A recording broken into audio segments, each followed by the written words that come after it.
Why is it so hard for us to face these past traumas and pains? It's hard for a number of reasons. I mean, I think that a lot of what makes it hard is that people start feeling really unsafe in their own bodies whenever they're talking about trauma. Because people will exist in trauma, but then have a tough time even acknowledging that it even is a thing.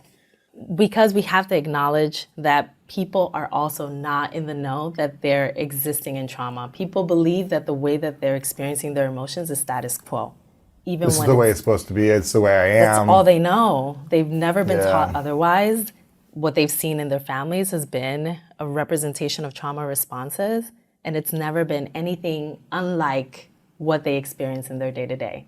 So for them to actually even get to the point of saying, I have trauma in my life, oh, I have something to work on, or I can like commit to actually working on this, I don't have to exist in trauma, is really unheard of for a lot of people. And so we have to talk about the ways in which, you know, you reprogram your mind, you reprogram your nervous system to be steady, to feel like it's in a safe place, even if a memory gets re-triggered by way of any of your senses. What are a few strategies someone can do to, I guess, work with their nervous system around people that trigger them? Oh, you're talking my jam. This is my this is stuff I love. You know what I mean? How can they shift so that Yeah. the environment shifts? And I'll preface it this way: this has to be a daily practice. Yeah. Like people have to get into the practice of nervous system regulation on a daily basis, especially if they come from a lineage of trauma or if they've experienced trauma just in their lifetime.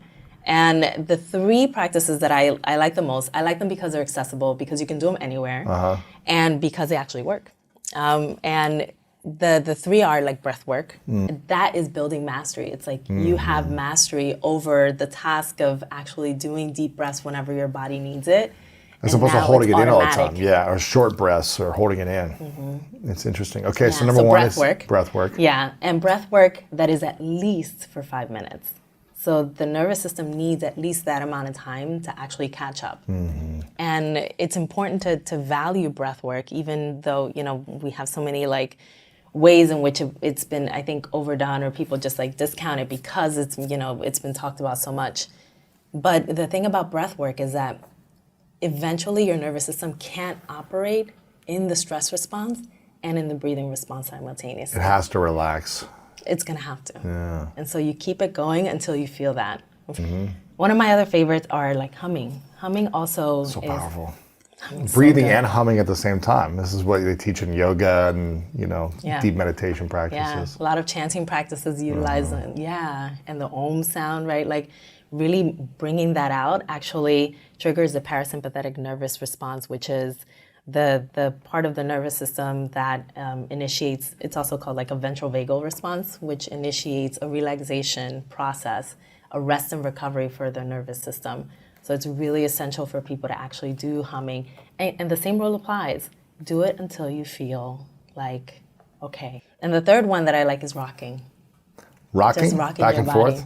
Yeah, because if you think about the so rhythmic fun. element of rocking, it actually like is almost like, you know, Soothing, yeah. it's soothing. It's like a baby in the womb, you know, you're like rocking back and forth So and like funny. this warmth. I naturally rock, you know, pretty much my whole life, especially when I'm standing. I've never been good at sitting still or standing still. So I naturally just kind of like rock back and forth when I'm standing, because otherwise it's hard for me to just stand still. Yeah, yeah. So breathing at least 5 minutes a day, but I think just trying to remind yourself throughout the day to take deep, slow, intentional breaths, humming, and then rocking your body. This could be sitting down, it could be standing, it could be laying down as well. Yeah, and I think for the busy minds and I'm a busy mind, so I think it works for me to do all three. Yeah, of course. Yeah, I just integrate it. I do my own thing, you know.